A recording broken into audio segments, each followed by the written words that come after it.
కేశవప్రసాద్ గారు, ములకల చెరువు కావచ్చు, ఇబ్రహీంపట్నం కావచ్చు, 2 చోట్ల లిక్కర్ తయారీ కేంద్రాల ప్రధాన నిందితుడు జనార్దన్. ఆయన విదేశాల నుంచి వచ్చాడు. ఆయన వీడియో రిలీజ్ మీద అనేక వాదనలు ఉన్నాయి. ఆయన మాట్లాడింది జోగి రమేష్ చెప్పబట్టే నేను చేశాను అని టర్న్ తీసుకోవటం ఎట్లా చూడొచ్చు? ఇది ఖచ్చితంగా కూటమి ప్రభుత్వమే ఆయన వెనకాలండి చెప్పించింది. దీనికి ఆదివారం రోజే పునాది పడింది ఆ వీడియోకి. తర్వాత ఇది ఎలా రిలీజ్ చేశారు, ఏ ఫోన్ నుంచి చేశారు, ఎక్కడ చేశారు, అనేక వాదనలు ఉన్నాయి. జోగి రమేష్ చెప్పేది నాకు లైవ్ డిటెక్ట్ పెట్టండి, టెస్ట్ చేయండి, నేను నిజం చెప్తున్నాను అబద్ధం చెప్తున్నాను, కావాలని నన్ను ఇరికించి కుట్ర చేస్తున్నారు. సరే ఇవన్నీ పక్కన తెద్దాం. ఛార్జ్ షీట్ ఫైల్ చేశారు, ఆయన అరెస్ట్ చేశారు, గౌరవ న్యాయస్థానంలో సబ్మిట్ చేసి రిమాండ్ తీసుకున్నారు. ఇందులో ఎక్కడైనా వీడియో ఫుటేజ్ని కన్సిడరేషన్ చేయబడిందా? లేదు. రెండోది, ఈ ముగ్గురు యాదవుల గురించి మాట్లాడుతాం. ఒకడోడు జయచంద్రారెడ్డి, వీడికి ఆఫ్రికాలో ఈ దిక్కుమాల లెక్క వ్యాపారం ఉంది. వీడి సంగతి తెలిసి వీడికి టికెట్ ఇచ్చారు. ఎందుకంటే ఎలక్షన్ ఎఫిడవిట్లు డిక్లేర్ చేసినవన్నీ మనకు తెలుసు. వీడి వెనకాతలో ఉన్నాడు సురేందర్ నాయుడు. వీడెవడు, నేను సింగులర్లో మాడుతున్నాను జాగ్రత్తగా అంటే, వీడు 2014 ముందు మర్డర్లు చేసి జైల్లో ఇది కింద కోర్టు యావజ్జీవ కారాగార శిక్ష ఇస్తే హైకోర్టు అప్పీల్ వెళ్తే కూడా నోరు మూసుకుని జైల్లో చావు, నువ్వేమో పతివ్రతవు కాదని గెట్అవుట్ అని చెప్పింది హైకోర్టు. తర్వాత 2014లో క్షమాభిక్షలతో బయటకు వచ్చిన ఎదవీడు. మూడోడు వీడు జనార్దన్ రావు. వీడి కథ ఒకసారి మాట్లాడదాం. వీడి ఫస్ట్ వీడియో ఏం చెప్పాడు? జబ్బడిపోయిన నేను ఆఫ్రికాలో సస్తున్నానని చెప్పాడు కదా. మరి ఎందుకు వచ్చాడు? ఎవడు చేయమన్నాడు ఇంటిని? వీడు చెప్పిన ప్రకారం ఏంటి కదా చెప్పాను. ఉన్నాడు జోగి రమేష్ చేయమన్నాడు. ఓ మాటకు వద్దాం. ఈ దిక్కుమాల లెక్కర్ కేసు ఏదైతే పెట్టి తెచ్చారో ఇది లెక్కర్ స్కీమ్, కానీ ఆ లెక్కర్ కేసు సంవత్సరం బట్టి చేస్తున్నారు కదా అందరినీ వేసుకుని. అలా దగ్గర ఏమైనా పెద్ద వీరాది వీరుడు సూరాది సూర్యుడు 3 కోట్లు పట్టుకొచ్చి నువ్వు వ్యాపారం చేయని చెప్పి ఎవడని చెప్తాడే. ఓ మిథున్ రెడ్డి లాంటి కింద మీద పడి 72 రోజులు జైల్లో ఉండొచ్చాడు. జగన్మోహన్ రెడ్డికి అత్యంత సన్నిహితులుగా వివరించే ఓఎస్డి కృష్ణమోహన్ రెడ్డి కానీ ధనంజయ రెడ్డి కానీ వీళ్ళందరికన్నా తీసిమారు కదా. జస్ట్ లాజికల్గా మాట్లాడదాం.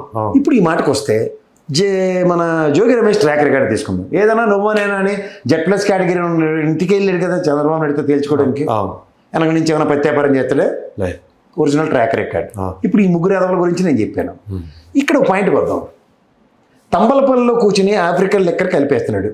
ఈడు భుజంగరావు గారు జనార్దన్ రావు ఈడేమో ఇబ్రహీంపట్నంలో ఏదైతే అవుట్లెట్లు పెట్టి అది ఏది కుటీర పరిశ్రమ స్టార్ట్ చేసి 1000 బెల్ట్ షాపులకి అగ్రిగేట్న మనం మొదటి నుంచి చెప్తున్నాం. ఏది 2 కంటైనర్ తీసుకొచ్చి 2 బాటిల్ ఏమో గోవా మద్యం. ఇది నిజమని చెప్పడానికి మీకు ఉదాహరణ చెప్పనా, కేరళ విస్కీ, కర్ణాటక విస్కీ ఇవన్నీ బ్రాండ్లు తెచ్చి అమ్ముతుంది వీళ్ళే కదా. ఏమి వీళ్ళకి పాండిచేరి అంటే యూనియన్ టెరిటరీలో వచ్చి కూడా తెచ్చేసి అమ్మే సామర్థ్యం ఉండదని ఎలా అనుకుంటారు? ఉండదా? ఉండదా? ఒప్పుకుని తీరండి. ఇప్పుడు పాయింట్కి వద్దాం. ఉదాహరణకి ఈ జోగి రమేష్ ఏమైనా గవర్నమెంట్లో ఉండే ఏమైనా పెద్ద హోమ్ మినిస్టర్ పదవిలో ఉన్నాడే? లేదు కదా. తీసేసిన తహసీల్దార్లు ఇంట్లో ఉన్నాడు కదా. ఉన్నవాడు ఈ జనార్దన్ రావు గారు వచ్చిరా నేను చూసుకుంటాను ఏ భరోసా ఇస్తాడు? గతంలో ఒకసారి వెనక్కి వెళ్దాం. చంద్రబాబు గారు స్కిల్ డెవలప్మెంట్ కేసులో శ్రీనివాసరావు పిఏ దొరికినప్పుడు అది అమెరికా నుంచి వచ్చాడు వెనక్కి. పిఏ శ్రీనివాసరావు ఇండియాలో గవర్నమెంట్ జగన్మోహన్ రెడ్డి గారు గవర్నమెంట్ పడిపోయి చంద్రబాబు గారు గవర్నమెంట్ ఫామ్ అయ్యాక ఇండియా రాలేదు. అప్పుడు రాగానే మందలించి రెట్రాస్పెక్టివ్ ఎఫెక్ట్తో జీతం ఇచ్చారు. ఇచ్చి మళ్ళీ పనిలో పెట్టుకున్నారు. ఇలా ఎవరు భరోసా తెచ్చాడు? కూటమి భరోసా అనుకోవాలి. నేను అడుగుతుంది చాలా క్లియర్గా ఉంది. జాగ్రత్త చూద్దాం. ఎవరు భరోసా తెచ్చావు? నువ్వు చెప్పిన జోగి రమేష్తోనే అన్నాడు. నీదే ఒకటే ఊరు కదా. మీ ఇద్దరు క్లాస్మేట్లను పొటాని కబుర్లు మీరు చెప్పింది మీరే కదా. మీ క్లాస్మేట్లో ఉన్న వాళ్ళందరితో ఫ్రెండ్షిప్లు ఉన్నాయి మీకు. మా అయితే మాకు పరిచయం. అయితే ఊర్లో 5వ క్లాస్ దాకా 10వ క్లాస్ దాకా చదువుకున్నతో టర్మ్స్ మెయింటైన్ చేయాలన్న రూల్ ఉందా? లేదు. ఏ టెక్నాలజీతో చాటింగ్ తీసుకొచ్చావు బయటికి. దీనికన్నా ముందు హైలైట్ నీ ఫోన్ పోయింది అన్నావు. ఇప్పుడు వీడి కథ చెప్దాం. జనార్దన్ కూడా ఫోన్ పోయింది ముంబైలో అని చెప్పాడే. మరి వీడియో రికార్డ్ చేసాడు. పోలీసు వాళ్ళు అంత ఖాళీగా ఉన్నారేటే.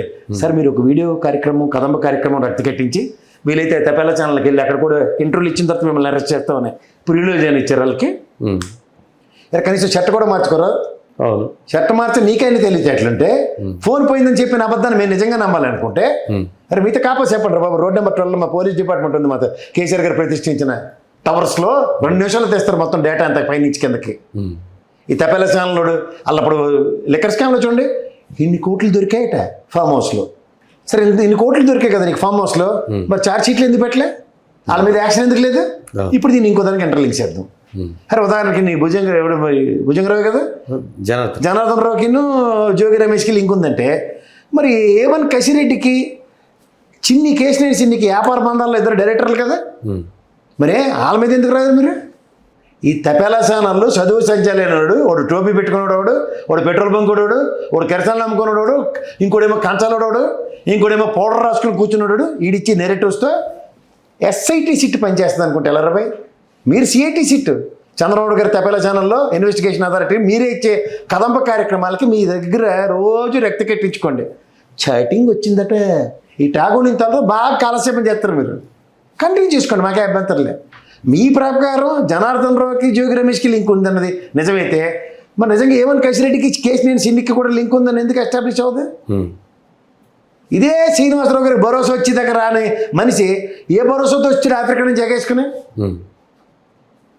అవును, అన్ని క్వశ్చన్లకి సమాధానాలు మీ దగ్గర పెట్టుకుని మళ్ళీ మమ్మల్ని ప్రశ్నిస్తే వేడి చేయాలా? చెప్పండి సార్. ఫోన్ పోయింది అన్నట్టు వీడియో ఎలా చేస్తాడు? ఒక వీడియో చేసుకోవాలి, మీ ఫోన్ ఇస్తారా అంటే అంత చేగదాన్ని ఎవడు చాటుకున్నాడు? సాధ్యపడదు కదా అసలు, మరీ టూ మచ్గా లేదు. ఇది ప్రీ ప్లానెడ్ అంటారు. ఇది ప్రీ ప్లాన్డ్గా తపేలా ఛానల్ ఇచ్చిన స్క్రిప్ట్లు చదివితే ఎలాగ ఉంటుంది? ఇలాగే ఉంటుంది.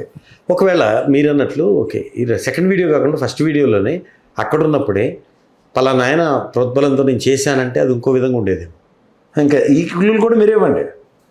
క్లూ అంటారా? ఈ క్లూలు కూడా ఎందుకు మీకు ఇంకా పాత వాసనలు పోవాలన్నట్టుంది. వాసనలే మళ్ళం అనమాట. ఇప్పుడు నువ్వు చేతులు కట్టుకుని వైద్య భక్తులతో వినయ విధేయతను పోలీసుల దగ్గర వినయ విధేయతలు చేట్టుకునేటోడు తప్పు చేసినోడు. ఆ విధమైన పోస్టర్లతో వీడియోలు రిలీజ్ చేసినప్పుడే నీ కథమ్మ కార్యక్రమం మాకు అర్థమైంది. పైపచ్చి మీ ముగ్గురికి రెడ్ కార్నర్ నోటీసులు ఎందుకు లేవు? మీరు ఏదో పెద్ద విహారయాత్రలు దిగారు కదా, మరి కసిరెడ్డికి అయితే ప్రాణాలు తీసేశారు కదా. నేను మీది కడక వస్తున్నాను రా బాబు అన్న సరే రెడ్ కార్నర్ నోటీస్ అని పెద్ద పెద్ద అడవులు చేశారు కదా. మీరు వీళ్ళేమో తీసుమారు కానీ లేటే జంట హత్యలు నిందితుడికి క్షమాభిక్షతో చంద్రబాబు గారి దయాదక్షలతో బతుకుతున్న సురేంద్ర నాయుడు గారు అప్పుడు మొత్తం వ్యాపారం అంతా చేసి దరిద్రం అంతా అక్కడే.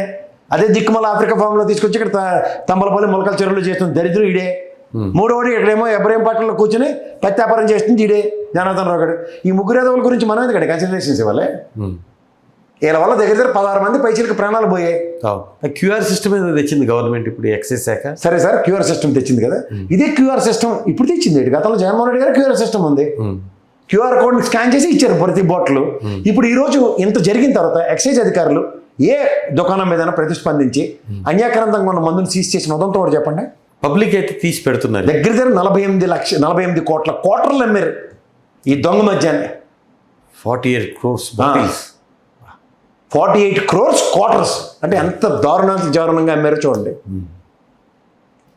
టోటల్ సేల్స్ దగ్గర 1,48 కోట్లు క్వార్టర్లు అమ్మితే అందులో 48 కోట్లు అంటే 1/3 ఆల్మోస్ట్. ప్రతి 3 బాటిల్ బాటిల్, ఆ 2 బాటిల్ గోవా. ఇప్పుడు ఇది ఖచ్చితంగా చెప్తున్నాను, పల్నాడు వేదికగా పెమ్మసాని గారు కాకుండా జరిగింది. మళ్ళీ చెప్తున్నాను, 3 సార్లు చెప్తాను ఇదే విషయం. ఆయనకి తెలియకుండా ఆయన చాలా స్ట్రైట్ ఫార్వర్డ్ మనిషి. ఇలాంటి దరిద్రంలో ఇన్వాల్వ్ అవడైనా కేంద్ర మంత్రిగా ఉన్నాడు. స్పాన్ ఆఫ్ నో టైంలో ఆయన ప్రతిభను చాటుకున్న వ్యక్తి. అంచేత అతనికి ఆ మర్యాద ఇవ్వాల్సిందే. ఈ మిగిలిన ఎవరో నాకు తెలిసి చెప్పేది అనుకోండి, నేను దగ్గరలో ఉన్న పేర్లు మొహమాట లేకుండా చెప్తున్నాను. పల్నాడుకి కేంద్రం అంటే ఖచ్చితంగా పల్నాడు కేంద్రంగా జరిగింది. Palnadu leading personality Telugu Desam MLA, అది కూడా చెప్తున్నా. ఇంత జరిగి ఏమి కాకుండా అబాండాలు వేసేసి అవతరాల మీద వేసేసి ఈడికి భయం పెడుతున్నాడు. ఎవడ భయం పడతాడు? మా అయితే జైలు పెడతారు, మా అయితే కొడతారు, మా అయితే చంపేస్తారు. అన్నిటికీ సిద్ధమే. ఎవరు దొరుకుతాడు? మీ పేర్లు పెట్టుకుంటే పోదాం. రెడ్ బుక్లో పేర్లు రాసాం కాబట్టి ఇలా కుదరలేదు, మా నాన్న ఇంటికి వచ్చారు, నేను లేనప్పుడు తాళ్ళేసి కట్టారు గేట్లు, లోపల కుదరలేదు, ఇవన్నీ కడుపు మంటలు పెట్టుకుని రెడ్ బుక్లో అని చెప్పి దీంట్లో కలిపేస్తారు ఇబ్రహీంపట్నం అని. కానీ వెనకటి ఒక సామెత ఉంటుంది, ఎరసెర కట్టింది అలా మావిడే అన్నట్టు ఎవడ వెనక్కి. ఇందులో ఇంతకన్నా పెద్ద కథకలేం కనబట్టలే. వీళ్ళు ముగ్గురు పనికిమాల పనులు చేసి వీళ్ళకి ఇదే వ్యాపారం గతం నుంచి అలవాటు అన్నప్పుడు అదే పని చేస్తున్నారు. లోకల్గా గుడంబలు అమ్ముకునే బ్యాచ్లు లేరు, దొరకనంత కాలం దొరలేదు, ఇప్పుడు దొరికారు. ఇది రాష్ట్ర వ్యాప్తంగా మూలలో ఉన్నది. ఎక్సైజ్ శాఖ ఎందుకు ఎస్టాబ్లిష్ చేయట్లే? గౌరవ్ గార్గ్ గారి ఆధ్వర్యంలో ఎస్ఐటి సిట్ ఉంది. ఇది ఖచ్చితంగా ఆయనకున్న దాన్ని ఏమంటారు, ఆయన కాంపిటెన్సీ అండ్ క్యాపబిలిటీకి ఖచ్చితంగా నిజాలు బయట పెడతారు ఆయన. ఇంత జరుగుతున్నా ఇప్పుడు ఏదైతే షాపుల్లో ఉన్నాయో అవి డూప్లికేట్ నకిలీవి తీసి సపరేట్ ఎందుకు చేయట్లేదు ఎక్సైజ్ శాఖ? దొరికిపోతారు కదా సార్. రాష్ట్ర వ్యాప్తంగా కనుక ఇది ఎక్సైజ్ శాఖ దాడులు చేసి ఇది ఎస్టాబ్లిష్ చేసింది అనుకోండి, ఎంత ఘోరమైన అవమానం అండి ఈ ప్రభుత్వానికి. అవమానం పక్కన పెడితే ప్రాణాలు కదండి. పోతే ఎలాగైపోయింది. అబద్ధాలు చెప్పలేదు, గత ప్రభుత్వంలో పోయాయి 22, 23, 24, 25 రిపోర్ట్లు ఇచ్చింది కదా MBRT. ఒక్క ప్రాణం పోలే మద్యం తాగని. ఇలా అబద్ధాలు చెప్పడం లేదు, సిద్ధాస్తులు కదా పోయిన ప్రాణాలకి తిరిగి ఛాలెంజ్లు చేస్తున్నారు ఎక్కడ పోయి అని. అదే వైన్ చెప్తారు పోలీసులు వశపరుచుకున్నారు బాడీని. నీకు ఇస్తాను వెనక స్క్రోల్ చేయండి ఎన్ని వీడియోలు ఉన్నాయి, ఎంత ప్రాణాలు పోయాయో. ఇది చాలా ఘోరమైన ఇదండి తప్పిదం. మీకు మళ్ళీ చెప్తున్నాను సార్, వీళ్ళు ఎంత అలవాటు పడి వీధి కోడి పెట్టారు, బడి కోడి పెట్టారు, గుడి కోడి పెట్టారు అన్నీ చెప్తున్నారు కదా వీళ్ళే. ఏం బార్ లైసెన్స్లు ఎందుకు రెన్యూవల్ అవ్వలేదు? Huge loss to the exchequer. ఎందుకంటే వీళ్ళు ఎక్కడ పడితే అక్కడ వెచ్చలుడిగా బెల్ట్ షాపులు పక్కన, మద్యం షాపులు పక్కన పర్మిట్ రూములు. నేను కదా లోకేష్ గారు చెప్పారు కదా ఈ విషయం. మా వాళ్ళు ఇష్టం వస్తున్నట్టు వ్యాపారాలు చేస్తున్నారంటే ఆన్ అగ్రిగేట్ నియోజకవర్గంలో ₹1 కోటి టర్నోవర్ చేస్తున్నారు అన్యాక్రాంతంగా డబ్బులు. 5,250 కోట్ల దగ్గర ఎక్స్చెకర్ లాస్. మీకు లెక్కలు కూడా నేను చెప్తా. 24, 25కి సంబంధించిన ఈ టెన్యూవర్ని 25, 26 టెన్యూవర్తో కంపేర్ చేయండి. 6,750 కోట్ల ఎక్స్చెకర్కి వచ్చింది 24, 25 టెన్యూవర్లో. ఏది ఏప్రిల్ నుంచి మొన్న ఆగస్టు దగ్గరకు. ఈ టెన్యూవర్లో చూస్తే ఇదే దీని క్వార్టర్కి 6,950 కోట్లు, జస్ట్ 200 crores. 10% కూడా గ్రోత్ లేకుండా. ఎందుకంటే ఈ దిక్కుమాల లెక్కర పాలసీ నాకు అర్థం కాదు. ఇది ఇన్ని బెల్ట్ షాపులు ఉండి ఇన్ని బెల్ట్ షాపులు, అదే చెప్తున్నాను, బెల్ట్ షాపుల్లో దొంగ వ్యాపారం జరుగుతుంది. నిజమైన షాపుల్లో సేల్స్ లేవు. ఎందుకు లేవంటే ఊరంతా దొంగలు ఊరు పంచుకున్నట్టు పనిచేసుకున్నారు. ఇప్పుడు రూరల్లో దొరకాల్సింది బెల్ట్ షాపుల ద్వారా దొరుకుతుంటే మెయిన్ షాపులకు వచ్చుకునే వాళ్ళు ఉండరు. ఏదో అక్కడ అడవులంపటి పడి ఏదో ఎప్పసారాలు అవి కాచుకొని ఏదో ఊర్లో చచ్చేవాళ్ళు కన్నా ఇది డైరెక్ట్గా డెలిబరేటివ్గా ఇద్దరు తిన. చూడండి వైన్ షాప్లో ఆవిడ అరే ఈ 2 బీర్లకి డబ్బులు ఇచ్చారు, ఇందులో ఏరా తెలుస్తుందంటే పంచీలు పోతుండే పోతుండే. ఆడంత తెలివినాడు చూడండి.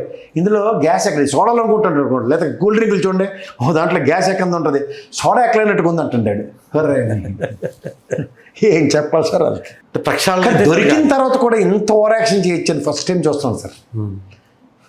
ఈ గతంలో ఏముండేదంటే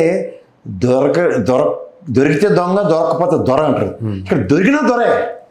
ఈ కొత్త కథకు మాత్రం వీళ్ళకి వెళ్ళేసాటి. ఈ డైవర్షన్, ఇది డైవర్షన్కి కూడా ఎలా స్టీరింగ్ చెప్తున్నారంటే వాళ్ళు మించిన వాళ్ళు లేరని మాత్రం ప్రూవ్ చేస్తుంటారు. చరిత్రకి యుగ పురుషులు ఇలాంటి పేర్లు ఉంటాయి చూడండి. హీరో ఇన్స్పిరేషన్ ఈ తరానికి. హలో, తెలుగు రాజ్యం ఛానల్ చూస్తున్నారా? సామాజిక, రాజకీయ, జీవన చిత్రణే తెలుగు రాజ్యం. అతిశయోక్తులు, అసత్యాలు ఉండవు. రాజకీయ కోణం కాదు, ప్రజా కోణమే కొలబద్ద. తెలుగు రాజ్యం వీక్షణ మీ ఉత్తమ అభిరుచికి నిదర్శనం.